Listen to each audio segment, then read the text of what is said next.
అంటే వాటి అనుభూతి కలుగుతుందా? లేకపోతే చర్మచక్షులతో చూడగలుగుతామా స్వామి? చర్మచక్షువులతో చూడొచ్చు. అనుభవైకంగా తీసుకునే వాళ్ళు కొంతమంది ఉంటారు.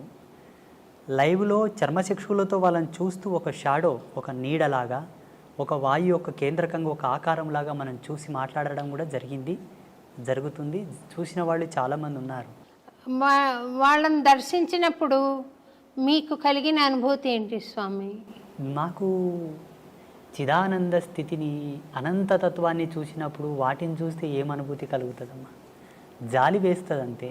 జాలి ఎందుకు స్వామి అంటే, వాళ్ళు చెప్పేటటువంటి మాటలు, వాళ్ళు పడుతున్నటువంటి బాధ, ఇంత ఆస్తి గడిచి ఇచ్చాను, నాకు తగిన శాంతి చేయట్లేదు నా వాళ్ళు అని అంటారు. నాకు ఇంకయూ సద్గతి కలగలేదు, నా వారసత్వం అనే వ్యామోహం లోపల ఇంత కష్టపడి నేను అన్నీ చేసి ఇచ్చాను, నా మరణానంతరము నాకు సరి అయిన పూజలు చేయక, నాకు సద్గతిని కల్పించక ఇంకయూ నన్ను బాధ పెడుతున్నారు స్వామి అని వేడుకున్నప్పుడు ఎవరికైనా జాలి కలుగుతుంది కదా. నా వారసత్వం చల్లగా ఉండాలని ఎన్నో ఆకృత్యాలు చేస్తూ, ఎన్నో తప్పులు చేసి, ఎంతో కష్టపడి అవతలి వాళ్ళ మనోభావాలు దెబ్బతీసి కూడా సంపాదించిన తర్వాత కూడా చివరికి ఆ జీవుడు వెళ్ళిపోయిన తర్వాత వీళ్ళు ఏమి సద్గతిని ప్రేరేపింపక బాధపడతాను. నేను వాళ్ళని చూసి ఏం అనుభూతి పొందను. మీరు వాళ్లకు సద్గతి కలిగించారా స్వామి, లేకుంటే ఇంకా ఉన్నారా మీతోటి? అంబాత్రయ క్షేత్రంలో లెక్క పెట్టలేదు కానమ్మా, ఇప్పటికి శ్రీపీఠంలో గోమాతకు చాలా ఉత్తమమైనటువంటి తంతులతోటి మేము పితృదేవతలకు శాంతి చేస్తాం. మీరు ఇదొక్కటి పట్టుకోవాలి. ఇక్కడ ఉండేటటువంటి భారతదేశంలో ఏ క్షేత్రంలో కూడా అట్లా గోమాతకు పూజా కైంకర్యములు జరగవు. అది జగదంబ యొక్క ప్రేరణని అమ్మ నాకు ఇచ్చిన దర్శనమే.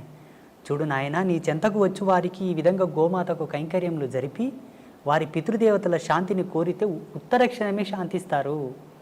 వాళ్ళ సంసారంలో ఎన్నో మార్పులు వస్తాయి, వాళ్ళు సుఖ సంతోషాలతో జీవిస్తారు అని. అలా మన పీఠంలో ప్రతి మంగళవారం, శుక్రవారం, పౌర్ణమి, అమావాస్యకు చాలామంది చేస్తూ ఉంటారు. వాళ్ళకు సద్గతి కలుగుతుంది స్వామి. మీరు దయ్యాలకే సద్గతి కలిగించినప్పుడు నేనేదో భక్తిగా ఉన్నాను కదా స్వామి, నాకు ఆశీర్వచనం ఇవ్వండి, ప్రసాదించండి. తప్పకుండా. అంటే మీకు ప్రత్యేకంగా నేను ఇవ్వవలసింది అయితే ఏమీ లేదు. ఒక్కటి ఇవ్వగలను, ఒకటి మాత్రం ఇవ్వగలను. చెప్పండి. ఆ పరమేశ్వర యొక్క ఆశీర్వాదంతో, భగవంతుని కృపతోటి ఆల్రెడీ మీరు ఈశ్వర ప్రీతిని పొంది ఉన్నారు, భగవత్ కృపను పొంది ఉన్నారు, మీరు ఉత్తమమైనటువంటి ధర్మంలోనే ఉన్నారు. ఇందులో ఏ సందేహం లేదు. అంటే ఇంతకుముందే మనం కాఫీ తాగాం చిన్నగా. కాఫీ తాగిన తర్వాత కూడా దాని రుచిని కోరుతున్నట్టు ఉన్నది మీరు. మీరు కోరకనే కోరి ఉన్నారు. కోరినను దాన్ని కోరనట్లుగానే భావించి మీరు కోరినటువంటి దాన్ని ప్రసాదించడానికి నేను అనుగ్రహిస్తాను. ఈ కెమెరా ముందొద్దు, అందరు పట్టుకుంటారు మళ్ళీ దాన్ని. అమ్మా స్వామి, అన్నమాచార్యుల వారు 32,000 కీర్తనలు స్వామి మీద రాసిన మహానుభావుడు స్వామి. ఆయనకు 16వ ఏట స్వామి దర్శనమైంది. అప్పుడు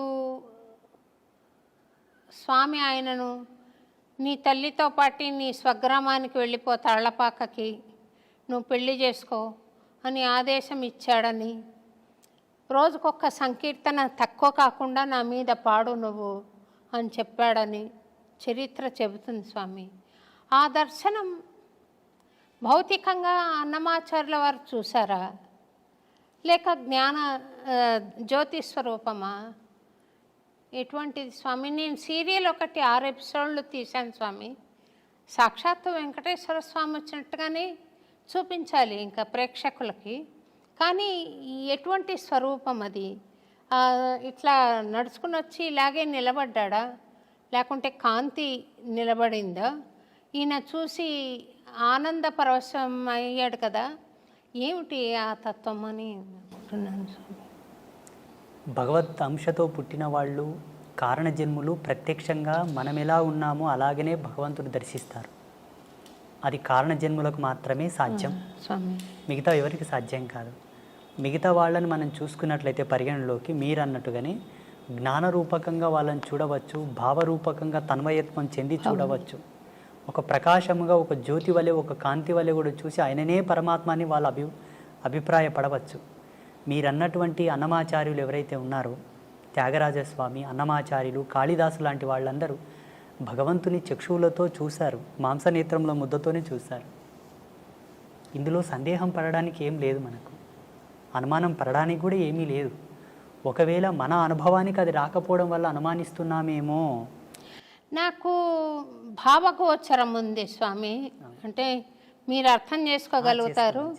రెండోది, భగవాన్ మానుష రూపేణ అని ఎవరైనా వచ్చి ఇంతవరకు ఎప్పుడు మాట్లాడని మాట మాట్లాడడం, చేయని చేష్ట చేయడం నేను చూశాను, అనుభవించాను.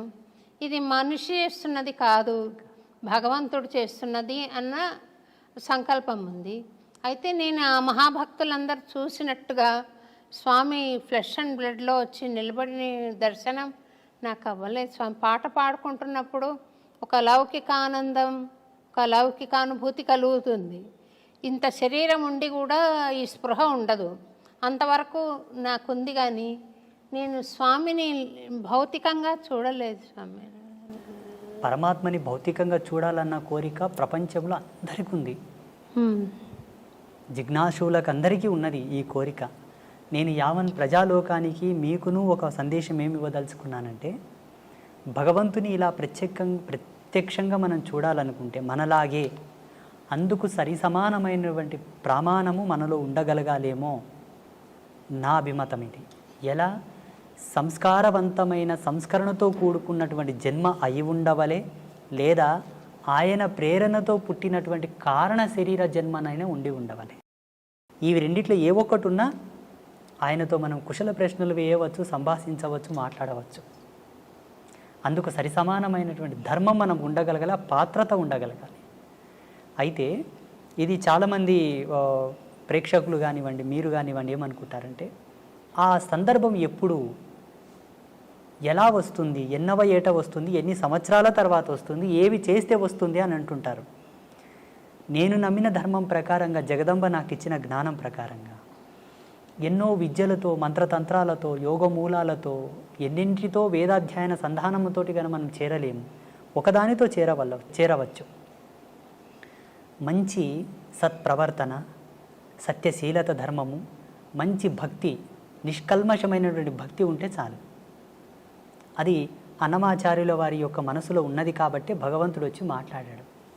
ఏ విధముగానంటే, దగదగ మెరిసే కనకమును పక్కన పెట్టిన అయస్కాంతం ఇనుమును మాత్రమే పట్టుకుంటుంది, కనకమును పట్టుకోదు.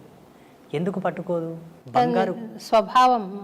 బంగారు దేదీప్యమానంగా వెలుగుతూ ఉన్న ఏ ప్రకాశం లేని ఇనుమును మాత్రమే అయస్కాంతం పట్టుకుంటుంది, కనకమును పట్టుకోదు. ఎందుకు పట్టుకోదు? మన రాజసము, మన దర్పణము, మన మేడలు, మన బంగ్లా, మన కార్లు, మన బ్యాక్గ్రౌండ్ అంతా కూడా అక్కడ అయస్కాంతం కనకమును పట్టుకున్నట్లనే మనల్ని భగవంతుడు పట్టుకోడు. కాంతి లేకున్నను గుణధర్మాన్ని బట్టి అయస్కాంతం ఇనుమును పట్టుకున్నట్లనే భక్తుడి యొక్క చిత్తశుద్ధిని, స్వామి భక్తిని, సత్యనీరతిని, ఆయన సత్యశీలతను పట్టుకొని భగవంతుడు దిగివచ్చి వాళ్ళతో మాట్లాడతాడు, కౌగిలించుకుంటాడు. పండరిపుర క్షేత్రంలో సతీ సక్కుబాయి, తుకారం, నామ్దేవ్, ఏక్నాథ్ వీళ్ళందరూ కూడా భగవంతునితో కూర్చొని మాట్లాడారు. ఆయనకు గోరుముద్దలు తినిపించారు పాండురంగానికి. అక్కడ సజీవ సాక్ష్యాలు ఉన్నాయి పండరిపుర క్షేత్రంలో ఇప్పటికీ. నాకు ఆ యోగం ఉందా స్వామి? పరమేశ్వరి ఇచ్చా. ఈ కెమెరాల ముందు అವೆಲ್ಲ మనం చెప్పకూడదు. నేను చెబుతాను మీకు ఆ యోగం ప్రసాదించుటకు, మీరు చూసుటకు గల భాగ్యం ఏంటన్నది ఇది ఆఫ్ అయిన తర్వాత చెప్తాను. నాకు ఇంతవరకు అయితే ఆ స్వామి నా తండ్రి కొడుకుగా భావించుకుంటాను స్వామి. మనకు గీతాచార్యుడు ఒక ప్రమాణం ఇచ్చాడు. అర్జున, చూడగలిగిన వారు ఎవరైనాను నన్ను చూడవచ్చు, చూడగల మనసుంటే చాలు, చూడగలగాలని ఒక ఆశ ఉంటే చాలు, అలా చూడవచ్చు అని. అప్పుడు ధృతరాష్ట్ర మహారాజు ఒక మాట అన్నాడు, ప్రభు నాకు చూసుటకు యోగ్యత లేదు, నేను అందుడను, నాకు చూపించండి తండ్రి అంటే తన శక్తిని ధృతరాష్ట్రునికి ఇచ్చి పరమాత్మ దర్శనం చేయించాడా లేదా? మీరు కోరుతున్నది కూడా ఒక ధర్మమే. ఇచ్చు యోగ్యులు ఎవరున్నానో మీకు ఆ ప్రసాదం ఇవ్వగలరు, ఆ దర్శనం చేయించగలరు.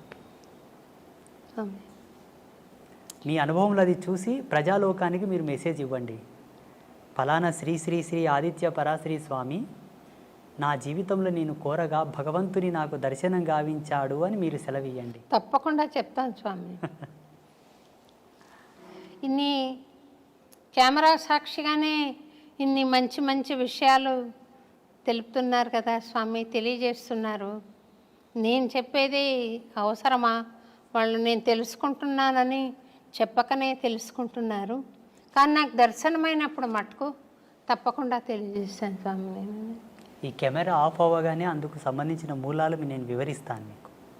మీరు తప్పకుండా చేసుకుంటారు అన్న నమ్మకం నాకుంది. సంతోషం మీ స్వామి. లక్ష్యంగా అది మిగిలిపోయి ఉన్నది.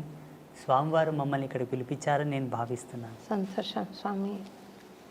ఈ ఏమాత్రము భయము భక్తి లేకుండా నాకు ఇక్కడ కన్నా అక్కడ డబ్బు ఎక్కువ వస్తుంది, అక్కడ కన్నా అక్కడ డబ్బు ఎక్కువ వస్తుందని కొంతమంది స్వామి సేవకులు ప్రవర్తిస్తూ ఉంటారు స్వామి. నాకు ఒక స్టూడెంటు ఆ అమ్మాయి అడిగింది, స్వామిని చూసి భయపడలేదా స్వామి మేడం వాళ్ళు అని. ఎందుచేతనని ఇట్లా భగవంతుడు ఒక వ్యాపార వస్తువు అయిపోయినాడు? ఎందుచేత? వాడి సంకల్పం ఉంటే అది జరగదు కదా స్వామి.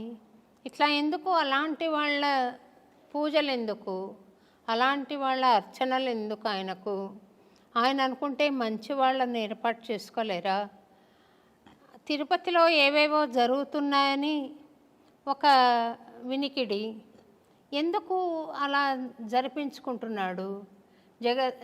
ఆయన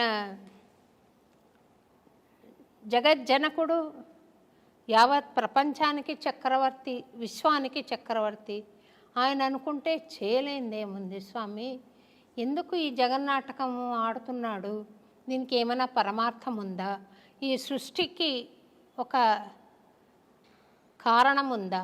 ఎందుకు ఇలా జగన్నాటకం సాగుతోందనే దానికి. సమస్త జీవరాశుల యొక్క దాహం తీర్చేది జలము, నీళ్లు. శుద్ధమైనటువంటి నీళ్లతో కూడుకున్న ఒక కొలను ఉన్నది. ఆ కొలనులో అందరూ దాహం తీర్చుకోవలసినని ఒక అవకాశం ఉన్నది. మిగతా జీవరాశులు, మానవాళి అంతా కూడా. అందులో బుద్ధిమంతులు తగినన్ని నీళ్లు తాగి పక్కకు వస్తారు. అజ్ఞానులు నీళ్లు తాగుటయే కాక కాళ్ళు చేతులు కడుక్కుంటారు. మూర్ఖులు కాళ్ళు చేతులు కడుక్కోవడం కాకుండా దాంట్లో ఈత కొడుతూ ఆ నీళ్లను ఒండ్రు చేసేసి ఎవరికి తాగకుండా పనికి రాకుండా చేసేస్తుంటారు. దానికి తగినటువంటి పరిణామం కూడా వాళ్ళు అనుభవించాలి, తప్పదు. ఇది జగత్ సత్యం. ఈ ప్రపంచంలో ఏ అవస్థతోనైనా దేనితోనైనా ఆడుకోనవచ్చును, ఏ బంధంతోనైనా ఆడుకోనవచ్చును, కానీ భగవద్బంధంతో ఆడుకోకూడదు. భగవంతుడు ఆట కాదు, అనుభూతి. భగవంతుడు వ్యాపారం కాదు, పరమ భక్తి. అక్కడ వ్యాపారం మొదలైంది, ఆట మొదలైందంటే జీవితానికి వచ్చేటటువంటి అనర్థాన్ని కూడా అనుభవించాలి. జాగ్రత్త, ఇది సత్యం. ఆ మాత్రం విషయ జ్ఞానం లేకుండా ప్రవర్తిస్తున్నారంటే వారు కలియుగంలో ఉన్న రాక్షసులే. ఈ కలియుగంలో నడయాడుతున్న రాక్షసులు. భగవంతుడు దిగివచ్చి వాళ్ళకు జ్ఞానం చేసి వాళ్ళని సన్మార్గంలోకి తీసుకురావచ్చు కదా స్వామీజీ అని మీరు అనుకునవచ్చును. భగవంతుని శక్తిని ఈ పామరులతో తూలనాడబడదు. వాళ్ళకు జ్ఞానం కలిగించి వాళ్ళని యథాతథంలోకి తీసుకురావడానికి భాగవతులు ఉన్నారు. ఆయన సేవతో ఆయన నామాన్ని ప్రచారం చేస్తున్నట్టు పుణ్యాత్ములు ఉన్నారు. వాళ్ళు తీసుకురావాలి. వాళ్ళ చేత కాని సందర్భంలో అప్పుడు భగవంతుడు తిరిగి వస్తాడు. స్వామి సేవకులం మేము ఉన్నాము కదమ్మా. ఫస్ట్ దూతలు వెళ్తారు నేరస్తునికి. దూతలు వెళ్ళి ఆ నేరం యొక్క సమాచారం చెప్పి తీసుకొని వస్తారు రాజు చెంతకు. ఆయన రాకపోతే రాజు దిగి వస్తాడు. ఇప్పుడు తిరుమల క్షేత్రంలో జరుగుతున్నటువంటి ప్రతి అనర్థము అక్కడ వాస్తవంగా చాలా తప్పులు జరుగుతున్నాయి. తిరుమలలో చాలా వికృతాలు కూడా జరుగుతూ ఉన్నాయి. ఎటువంటివి జరుగుతున్నాయి అంటే మాలాంటి ధర్మపరులు కూడా అక్కడ వెళ్ళడానికి ఆలోచించాల్సి వస్తుంది. ఇప్పుడు ప్రస్తుతం మొన్ననే వెళ్ళొచ్చాను నేను. ఇవి జరగడానికి గల కారణం ఏంటంటే రాజకీయ దౌర్బల్యం. స్వామివారికి రాజకీయపు హక్కులు కలిగించారు కాబట్టి అక్కడ మెయిన్ ఇవి జరుగుతూ ఉన్నాయి. అవి తొలగాలి. 2, మనకుండేటటువంటి శ్రీ వైష్ణవ పరంపరగా ఉండేటటువంటి స్వాములందరూ కూడా మౌనంగా కూర్చోవడం తగదు. స్వాములందరూ, పీఠాధిపతులందరూ కూడా మౌనంగా ఉన్నారు. అది తగదు. అది వాళ్ళు అలా ఉండడం చేత వీళ్ళు విజృంభిస్తున్నారు. ఎంతకు భగవంతుని యొక్క త్రిపుండ్రములను ధరించి భగవంతుని యొక్క నామాన్ని చెప్పుతున్న మనకు ఆయనను రక్షించుకునే హక్కు మనకు ఉంటుంది. మన తల్లిదండ్రుల మీదకి ఎవరన్నా వస్తే మనం ఊరకుంటామా? ఊరక ఉండము కదా, తిరగబడతాం. అతడు సర్వులకు తండ్రి. ఆ తండ్రిని దిగివచ్చి ఈ పామరుల మీద పోరాటం చేయి వాళ్ళని మార్చడం కూడా ధర్మం కాదు. మనం ఉన్నాం, మనం ప్రశ్నిద్దాం, పోరాడదాం. ఆ బాధ్యతగా ఆ దిశగా కొన్ని సంఘాలతో నేను మాట్లాడి, హిందూ ధార్మిక సంఘాలతో నేను మాట్లాడి, అయ్యా తిరుమలలో ఇవి జరుగుతూ ఉన్నాయి, కొంత మీరు మాట్లాడండి, మీ ఫౌండేషన్ ద్వారా మాట్లాడండి, మీ యొక్క సంఘం ద్వారా మీరు మాట్లాడండి, ఈనాడు మాట్లాడిన మాట ఒక మహావృక్షం అవుతుంది భావితరాలలో అని చెప్పేసి మొన్న రీసెంట్గా చాలామంది నేనే పురమాయించడం జరిగింది. అవునా స్వామి? ఇప్పటికీ నేను అక్కడ తిరుమల వెళ్ళినప్పుడు స్వామివారిని చూసిన వెంబడి అక్కడ ఏమి పొరపాట్లు జరుగుతున్నాయో పట్టుకుంటాను నేను. భక్తులకు కానీ, పుష్కరిణిలో కానీ, స్వామివారి సేవలో కానీ ఆచార్య సమూహం చేసేటటువంటి తప్పులు కూడా పట్టుకుంటాను నేను. జగదంబ ఆ జ్ఞానం ఇచ్చింది కాబట్టి స్వామివారు ఆ బాధ్యత మాలాంటి వారి యొక్క మదిలోకి తీసుకొస్తాడు. దైవం మానుష రూపేణ అని మీరే అన్నారు కదమ్మా. సమబుద్ధితో పోరాటం భగవంతుడు చేయవలే. ఇక్కడ ఉండేటటువంటి మానవుని శక్తి భగవంతుని శక్తి సమమా? కాదు. ఆయన పోరాడవలసింది, కాపాడవలసింది చాలా ఉంది. అనేక కోటాను కోట్ల బ్రహ్మాండాలను అధిపతిగా పరిపాలించు స్వామిని, ఈ భూమిలో మనమెంత, మన మీద ఆయన పోరాటానికి రావడం ఏమిటి? తిరుమల తిరుపతి దేవస్థానం వారు మీ బోటి ఆధ్యాత్మికవేత్తల సూచనలు గ్రహించి అక్కడ పవిత్రతను నెలకొల్పితే బాగుంటుందని నేను కూడా భావిస్తున్నాను స్వామి. తప్పకుండా మనకు ఆగమశాస్త్రం ప్రకారంగా అక్కడ వైఖానస సాంప్రదాయం ప్రకారంగా స్వామివారికి పూజలు జరుగుతూ ఉన్నాయి స్వామి. అయినప్పటికీ ఆ పరంపరను అలాగే కొనసాగిద్దాము. కానీ మారుతున్న కాలాన్ని బట్టి ప్రజలకు ఏం అవసరమో మేము తిరుగుతున్నాం, మాకు తెలుసు. జనబాహుల్యంలో తిరుగుతున్నాము, ప్రజలకు ఏ విధమైన కన్వీనియంట్ ఉండాలో మాకు తెలుసు. కాబట్టి ధర్మాచార్య సదస్సు ఒకటి ఏర్పాటు చేసి ధార్మికుల యొక్క భావాలు తెలుసుకొని అక్కడ భక్తులకు, అక్కడ స్వామివారికి సంబంధించిన కొన్ని అన్నీ సలపితే లోక ప్రసిద్ధమైన తిరుమల క్షేత్రానికి ఏ విధమైనటువంటి భంగపాటు కలగదు. ఇప్పటికీ స్వామివారి యొక్క కీర్తి, స్వామివారి యొక్క గొప్పతనము, స్వామివారి యొక్క క్షేత్రం మహిమ ఎన్నటికీ తగ్గదు. భువి ఆకాశములు ఉన్నంత వరకు, యుగధర్మం ఉన్నంత వరకు స్వామి రారాజే. చాలామంది తిరుమలలో వైభవం తగ్గుతుంది, తిరుమల క్షేత్రం మూతపడుతుంది, తిరుమలకు జనాలు వెళ్ళరు అని కొంతమంది స్వామీజీలు మీడియా ముందు చెప్తున్నారు. అది తప్పు. ఈ భూమి ఆకాశము పంచభూతాలు ప్రేరేపకమయ్యేంత వరకు స్వామివారు ఈ చక్రవర్తి కలియుగానికి. కాకపోతే అక్కడ ఉండేటటువంటి ఆచార్య మండలి ఒక పొరపాట్లు, అధికారికుల పొరపాట్లు ఉన్నాయి కొన్ని, వాటిని సవరించాలి. స్వామి, నాకొక అలవాటో యావానాలో తెలియదు కానీ నేను చిన్నతనంలో, అంటే మరీ చిన్నదాన్ని కూడా కాదు, 25 ఆ ఏళ్ళప్పుడు గుడికి వెళ్ళి నమస్కారం చేస్తూ పూజారి దృష్టి కొంచెం మరల్చగానే గర్భగుడిలోకి వెళ్ళిపోయి పాదాలు పట్టుకొని నమస్కారం చేసి వచ్చేదాన్ని. వాళ్ళు కోప్పడేవాళ్ళు, స్వామి ఏమ్మా మీకు కూడా చెప్పాలా అని నన్ను కోప్పడేవాళ్ళు. నేను పట్టించుకోకుండా స్వామిని స్పృశించి నమస్కారం చేయాలి అన్న ఒక బలమైన కోరిక ఉండేది స్వామి. నేను శ్రీరంగంలో సమాశ్రయణం తీసుకున్నాను.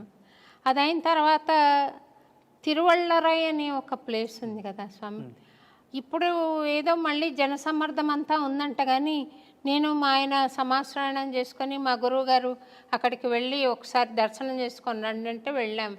ఒక్క పిట్ట లేదు స్వామి, అంత పెద్ద గుడిలో ఒక్క పిట్ట లేదు. అయితే చిన్న ఇల్లు ఉంది ఇంతది. వెళ్ళి మా ఆయన తలుపు తడితే అర్చక స్వామి బయటికి వచ్చారు. మేము ఇట్లా వచ్చామంటే నేను వస్తాను పదండి అని ఆయన వచ్చారు. వచ్చి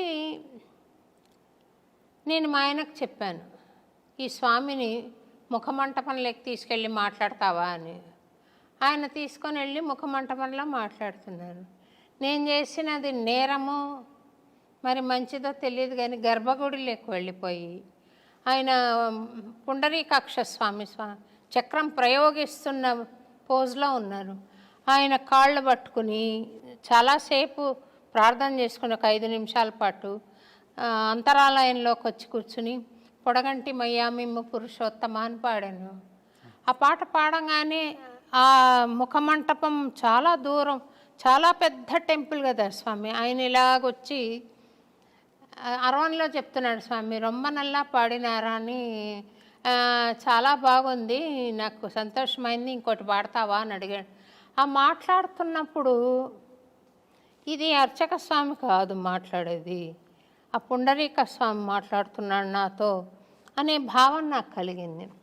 అది నేను చేసింది నేరమా, లేక అది క్రమశిక్షణ ప్రకారంగా చూస్తే అలా నేను ఇప్పుడు నా గుళ్ళోకి, ఇప్పుడు మేము చేసిన గుడిలోకి మేము వెళ్ళాము స్వామి, అర్చక స్వామి లోపలికి వెళ్ళి పూజ చేస్తూ ఉంటాను.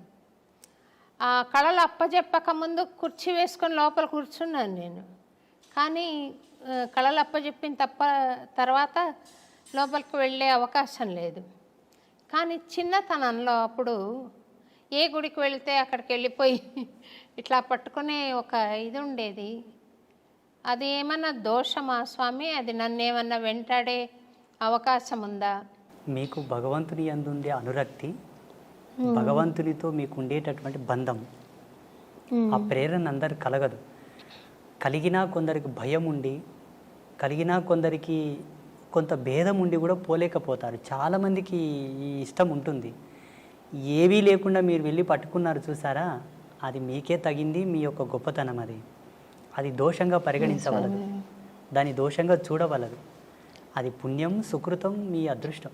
మా అమ్మ అన్నది స్వామి, మీరు ఎట్లా అంత స్వామి దగ్గరికి అట్లా గర్భగుళ్ళకి, మా అమ్మ అన్నది నన్ను. శ్రీవారి చరణములను స్పృశించారా? ఈయనను తిరుపతిని నేను ముట్టుకోలేకపోయినాను స్వామి, ఎందుకంటే అక్కడ గడప దాకా వెళ్ళాను. అది మహాభాగ్యమే, చాలా సుకృతం, అది అదృష్టం. అది గడప దాకా వెళ్ళి స్వామిని పాడుకున్న సందర్భం ఉంది. ఆ బంగారు వాకిల్లో కూర్చుని స్వామిని చూస్తూ పాడిన చాలా ఏళ్ల క్రితం. ఇప్పుడు ఆ అవకాశం అక్కడ తీసేశారు. తర్వాత గర్భగుడి లోపలికి వెళ్ళలేదు, కానీ అంచులలో నిలబడి స్వామిని దర్శించిన అవకాశం, మహద్భాగ్యం ఉంది స్వామి. మీరు ఒక్క మాటలో చెప్పాలంటే విశేషించి మీరు కారణ జన్ములే స్వామి. ఎందుకంటే స్వామివారి యొక్క నామాంకితం చేతనే మీకు బహువిధమైన ప్రజ్ఞాపాఠవాలు సిద్ధించాయి. సమాజంలో మీకు గుర్తింపు ఉన్నది కూడా స్వామివారి యొక్క నామాంకితం చేతనే. అన్నమాచార్యుల వారి యొక్క సంకీర్తనలను ఇప్పటికీ డాక్టర్ శోభారాజు గారే ఒక అంబాసిడర్గా ఉన్నారు అంటే ఆ క్రెడిట్ మీకే దక్కింది కదా స్వామి. సంతోషం. ఇప్పుడు ఎవరిని గొప్ప గొప్ప వాళ్ళని ఎవరిని అడిగినా సోషల్ మీడియా మాధ్యమంగా కూడా మిమ్మల్ని చూడాలనుకున్నప్పుడు స్వామివారి సంకీర్తనతోనే చూడాల్సి వస్తుంది. అది మీ అదృష్టం అమ్మా, మీ సుకృతం. సంతోషం స్వామి.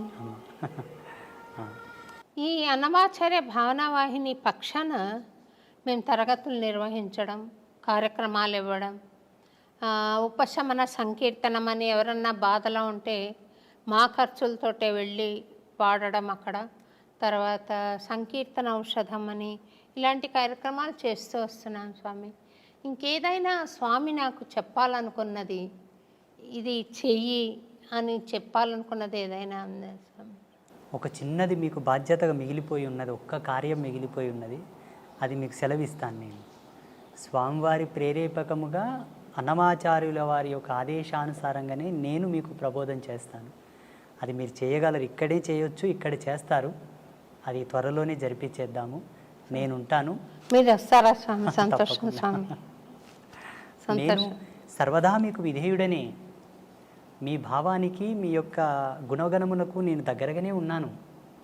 మీరు సంకీర్తనాలాపనతోటి భగవంతుని చేరుతున్నారు, మేము యోగ తపస్సుతోనే చేరుతున్నాము. మీదును మాదును ఒకే ప్రయాణమే. ప్రయాణంలో వాడుతున్న వాహనములు వేరు, ప్రయాణం ఒకటే. మీరొక వాహనంలో, మేము ఒక వాహనంలో వస్తున్నట్టు లెక్క. ఇద్దరి గమ్యం ఒకటే. మీకు చాలా దగ్గరగా ఉన్నాము. ఆ రోజు రాకపోవడానికి కారణం జగదంబ, ఈరోజు రావడానికి కారణం కూడా అమ్మ స్వామివారే. ఇక్కడ మీరు కొంత బాధపడి ఉన్నమాట నాకు అర్థమైంది. స్వామి ఎందుకు రాలేదు, గురువు గారు ఎందుకు రాలేదు అని మీరు కొంత మతన పడ్డ మాట వాస్తవమే. అవును స్వామి.